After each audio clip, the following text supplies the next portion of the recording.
Doctor, attorney, And now, the official injury law firm partner of the Denver Broncos. Ramos Law. What makes us different makes us better.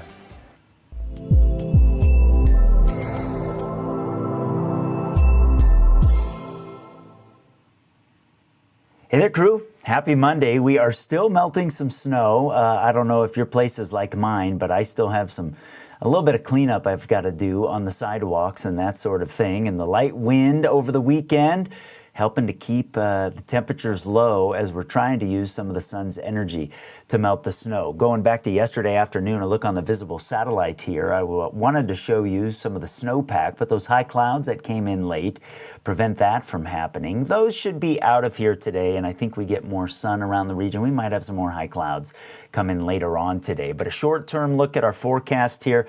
After hitting 45 in the Springs on Sunday, we stayed in the 40s along the Arkansas River. You can see up across northeastern Colorado, Denver, into Centennial and Lyman, where they did not get as much snow in that last system, and so they've been warmer than us here in southern Colorado. It was nice to kind of get a southern Colorado storm.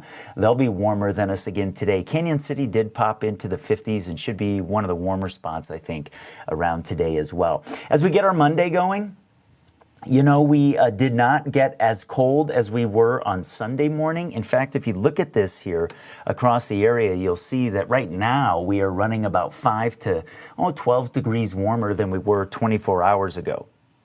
Now, I wish I could tell you that that was going to hold through the day today, but I don't think it's going to, because we do get another day here today with some light wind across the region. And with the snowpack that we have on the ground, I think we're going to continue to see the temperatures stay sort of low. I do think we'll add a couple degrees from what we had yesterday. So I think we have a little better chance of getting more areas, at least into the low 50s today, but you certainly see that we'll be cooler than northeastern Colorado, and that's kind of closer to what our temperatures would be if we didn't have the snow on the ground around here. So that is something that is going to continue to drive our weather forecast here as we move through the balance of, at least today. You can see Canyon City. I'm highlighting you. I think your wind speeds at times might be up around 10 miles per hour. We need it to be a little bit higher than that if we're going to boost the temps from what the snow cover would otherwise do. And you see we should have quite a bit of sun around the region today. Rocky Ford along the river, it's the same kind of deal. I mean, it's a light westerly breeze, but it's just not much. And so that holds our temps around here as we move into the back part of the day. A little bit bigger view to give you some more areas here. I'll start you at 9 o'clock. I'll take you through the balance of the day. Canyon, you see up around 10 miles per hour. La Junta will stay around 5. And really, it doesn't matter if your town is on here or not.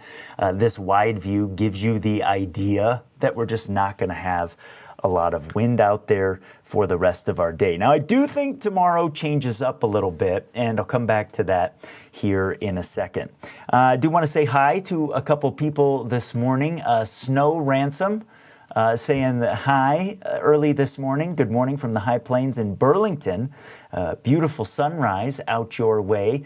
And Sean asks a question, any snow this week or this weekend? Well, I tell you what, Sean, I'm going to take a very short break for one of my sponsors here, and then I'll come back and answer that question for you right after this. At Phil Long Ford Motor City, we've been around for 80 years. That's like 560 in dog years. Basically, we're the top dogs of Colorado. And thanks to our dealers, selection, and service, we've earned some pretty loyal customers. And our GM Mark, he's the most loyal guy I know. Even after I chewed up his shoe, it was delicious.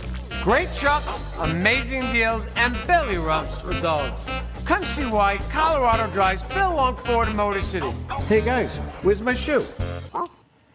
Oh, Mark, looking for that shoe. I tell you what, if you had some issues kind of getting around Colorado in that last snowstorm, you can go visit Mav and Goose, the Top Gun salesmen at Phil Long Ford in Motor City. They're, big dogs, bigger deals at Phil Long Ford Motor City. So let's come back to the forecast now. I do think we'll get warmer tomorrow. Because we'll have a little bit more in the way of some breezes ahead of a cold front that will knock our temperatures back some for Wednesday. And that is because we start to see the large-scale pattern change up a little bit here for the back part of the week. So I want to talk about that now, because early this morning, the high clouds from yesterday are kind of moving off to the south. We widen the view. You see that there are some more to the north. And I think with the ridge building over the western U.S., and a little bit of a dip in the jet stream over the Great Lakes, those high clouds will kind of scoot off to the east for the most part of the Front Range today. I do think we'll notice a little bit. But I want to focus on the pattern here for the rest of the week, because we see some big sort of developments here, especially as we get past the first cold front that comes in overnight Tuesday. And you'll see that little kind of kink in the flow there over the northern plains, a couple showers around Billings, some snow up across the Great Lakes area. That system is going to open up the door for a big trough to develop over the central and the eastern United States. Now, the first front with that does clip eastern Colorado and pull our numbers back a little bit for Wednesday. It doesn't look like right now we'll get any moisture from that, but we should get some snow over the Appalachians and parts of the northeastern United States. We get into Thursday, you see another little kink around Omaha, across Iowa for Des Moines, up across Minneapolis, parts of Wisconsin there. I think we probably slide that first slightly cooler air mass east of here for Thursday, but then you see as we move into Friday, we're getting some clouds from the Springs up to the north, and that one has the potential to make us even colder here as we head toward the weekend. So I want to analyze the air masses and kind of show you the ebbs and flows here through the week. Because tomorrow we should be breezy ahead of that first front that does clip eastern Colorado and pull our numbers back a little bit. You can see the heart of the cold air staying way off to the northeast. And then on Thursday, I think we slide that east briefly before we have to deal with this second one. Now we're getting farther out into the forecast, and so our ability to be specific drops off a little bit. So I'm going to do a pattern forecast here, because there has been a little bit of ebb and flow in the models as to how far west the western edge of that chilly air is going to be, how deep the push will be. Given the shape of the trough, and given how cold that second push is, you notice there's more pink on the map here versus what I showed you with the Wednesday system. In fact, I'll go back to that. You can see that Wednesday system, the pink isn't as widespread as what we have with the one later in the weekend. I think there's a better push, even if it's real shallow, of that air getting up against the Rocky Mountains and having a noticeable temperature drop with it. So here's what I'm going to do for the forecast. And I'm going to start you off on tomorrow, kind of skip over today day here. I'm going to make us cooler for Friday into Saturday, and I'm going to put at least a chance of some snow in the forecast Friday night into Saturday morning. Not a great chance yet, but it's something I'm going to watch here over the next few days. So that's something to be aware of here as we head through the week. You know, it's a pattern forecast. That's what I'm doing right now, and it's my experience that kind of pushes me in that direction. And I'd rather have that part of the forecast colder, and then as we get closer, warm the numbers up, because I doubt that that would, you know, impact your plans in a negative way for the weekend. Whereas if I, you know, had it warmer and then all of a sudden on Thursday was pulling the numbers back, that'd probably be a little bit more of a jolt to the system and probably have you, you know, scrambling a little bit in terms of plans. So that's kind of how I'm going to play it as of now. We'll watch that for the rest of the week here. A couple things I want to talk about. If you have not downloaded the Peaks2Plains Weather app, I invite you to do so. That is the best way that I can kind of help you, keep tabs on you, keep your location turned on when there's active weather coming your way. What I do kind of behind the scenes in the program that runs the app is I can draw some areas or select a county and then give a push alert that says, hey, this is coming to you. Kind of did that during the last storm. And with so much information that we all have nowadays, you know, I hope that kind of cuts through the noise there. And I'll usually do a push or two every day as I'm sort of updating the forecast and trying to make you aware of some different things. So the other thing that I would ask, if you would please share the Peaks2Plains Weather app with your friends. I'm trying to do some grassroots marketing of this because I don't have a lot of revenue right now to pay for advertising. So I'm hopeful that if I've been, you know, useful to you over the years with some forecast information, that you might help me out now. I really would appreciate that. Or talking to Peaks2Plains Weather with your friends. I would appreciate that as well. So it would mean a lot to me. It really would. I'm hoping the first quarter of the year we can keep growing what Peaks2Plains Weather is doing. A couple shout outs from social media here. Jack Pietrallo, actually worked with Jack in District 49 when I was there, says, good morning, Matt. Thanks for the info. You're welcome. Laura saying hi from the Beulah Heights neighborhood in Pueblo. Maybe that was a picture of the dog over the weekend. I got lots of great pictures of our animals out in the snow. Laura saying hi this morning from Frost Drive in Colorado Springs. I did post links on Facebook, on Instagram here, and on YouTube in my post about my live this morning. If you'd like to join me, please do so. I have a couple vmix links that you can use.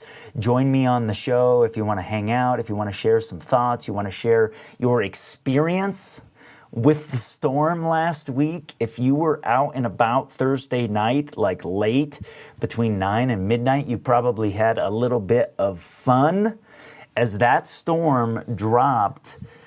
Man, was doing about 3 inches per hour across parts of the area. Just getting walloped. I mean, there were some roads with, you know, some of the hills became impassable. Some of the hills on Powers, some of the hills on Union, Fillmore Hill. There were police and tow trucks out helping people with that. Laura says, we love you and we will push the app. Thanks, Laura. I appreciate that. I mean, I really mean that. I think word of mouth is some of you know, some of the important things. Jennifer asks an important question here. Can we have the video forecast in the app itself versus YouTube?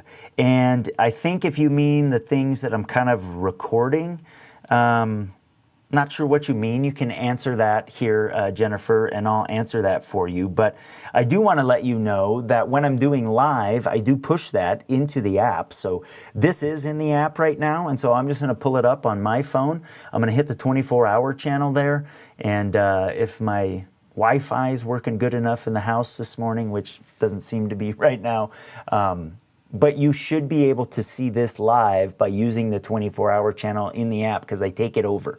So that is something that I'm working on. If you want that daily video forecast in there, I don't have those in there right now. And if that's what you mean, Jennifer, I'll work on adding that. I think that's a good idea.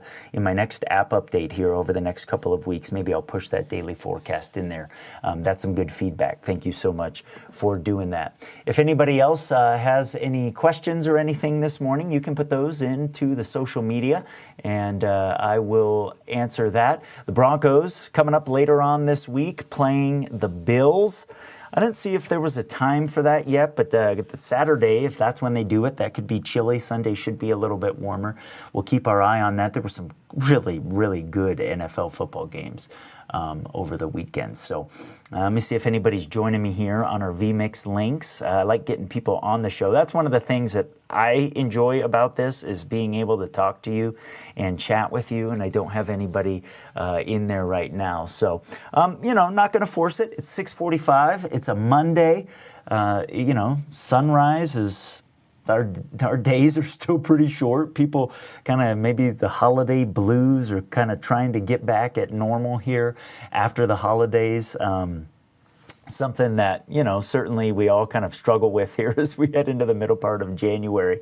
But I hope you have a good week. Couple things to watch there on the weather front this week, and I'll continue to do that. I'll do some social media pushes here through the course of the morning about some different forecast information and give you some shots across the area as we kind of get our day underway here. So that's it for me on this Monday morning. Have a good week, and I'll see you tomorrow morning live on Mornings with Meister. Thanks for tuning in on Peaks2Plains Weather.